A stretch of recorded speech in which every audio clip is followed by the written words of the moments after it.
So what is Auto MDIX? So here is a question. What cable will you use to connect a PC to a switch? The answer is the straight through cable, because as we have discussed in multiple videos earlier, the pin position is so that on the PC, pin 1 and 2 transmit and pin 1 and 2 on the switch receives. So it's a one-to-one connection, and you need to use straight through cable.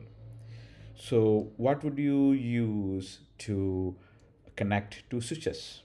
Now remember, switches one the pin position on the switch Ethernet card 1 and 2 receives the signal on both the switches. So you cannot connect 1 and 2 of switch 1 to 1 and 2 of pin position of 1 and 2 for the next switch, because both are receiving, right? So one has to transmit from one at one end and the other has to receive from the other end.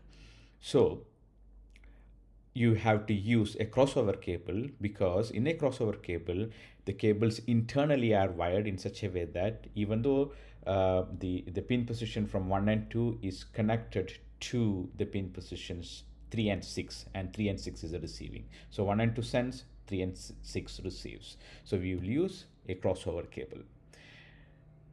Now what happens when you use a straight through cable to connect two switches?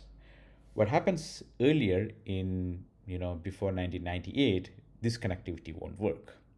And what is the solution? The solution is Auto MDIX. What it actually does is it identifies when there is a wrong cabling use.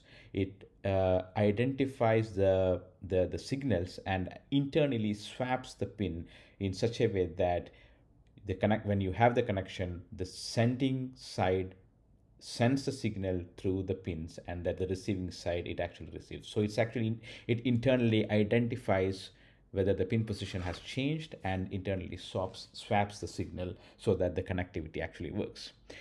More importantly, nowadays all the implementations are actually using the for pair, which we haven't covered, which actually allows you to do a 10 base, 100 base, and 1000 base T.